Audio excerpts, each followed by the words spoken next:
वजीर खजाना निर्मला सीतारमन ने लगातार चौथी मर्तबा आम बजट किया पेश। इन सिफारिशात में बातें बहुत हुई लेकिन आम आदमी को नहीं मिली कोई राहत। इन बजट सिफारिशात में इनकम टैक्स के हद में भी नहीं की गई कोई तब्दीली। बजट साल 2022-23 का मरकज अमृत महोत्सव यानी आजादी के 100 साल पूरे होने पर रहा। सुप्रीम कोर्ट ने रियासती सतह पर अक़लियतों की शनाख्त की अर्जी पर जवाब न देने पर की मरकज की सरजनिश। मरकजी हुकूमत पर 7,500 रुपये का जुर्माना भी किया गया आयद। बीजेपी लीडर अश्वनी उपाध्याय की तरफ से दायर दरखास्त में मरकज से हिदायत देने का किया गया मुतालबा। दरखास्त में कहा गया कि 10 रियासतों में हिंदू अक़लियत में हैं और वो स्कीमों का नहीं उठा पा रहे हैं फायदा। लखनऊ में योगी आदित्यनाथ को काले झंडे दिखाने वाली पूजा शुक्ला को सपा ने दिया टिकट। समाजवादी पार्टी ने पूजा शुक्ला को लखनऊ शुमाली सीट से बनाया अपना उम्मीदवार। इस सीट से ब्राह्मण परचम बुलंद करने वाले अभिषेक मिश्रा का टिकट काट कर उन पर किया गया एतमाद। लेकिन यहाँ की सियासी मुसावात को देखते हुए काफी दिलचस्प हो सकता है मुकाबला।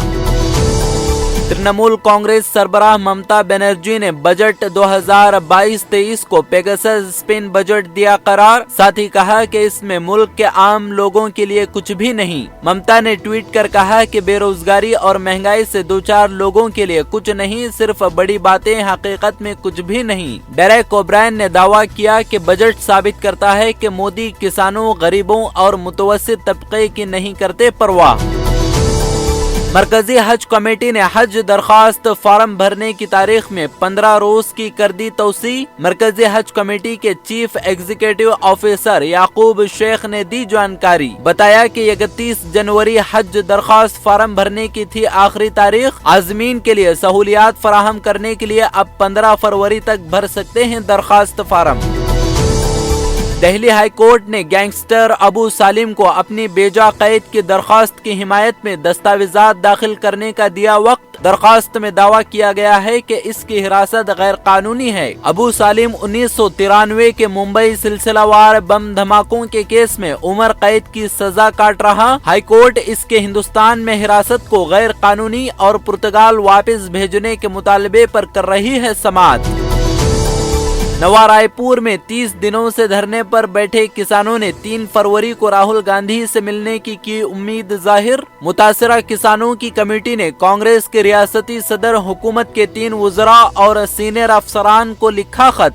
खत में कहा गया कि मीटिंग नहीं हुई तो नवा रायपुर इलाके के गांव वाले सड़क पर देंगे धरना। कमेटी के चेयरमैन रुपिन चंद्राकर ने कहा कि वजीर ज़राअत और माहौलियात समेत शहरी तरक्की के वजीर को भेजा गया खत। हरिद्वार के बाद अब उत्तर प्रदेश के इलाहाबाद में दूसरा धम्म संसद हुआ मुनाकिद, जिसमें पहले के मुकाबले कहीं ज्यादा इश्तियाल अंगेज तकरीरें की गयी। इजलास में मजहबी लिहाज से मोहतरम समझे जाने वाले महामुंडलेश्वर समेत 400 सरकर्दा संत रहे शरीक। सुप्रीम कोर्ट से धम्म संसद के इनेकाद की इजाजत न देने की अपील के बाद इजलास का नाम धर्म संसद के बजाय संत सम्मेलन रखा गया।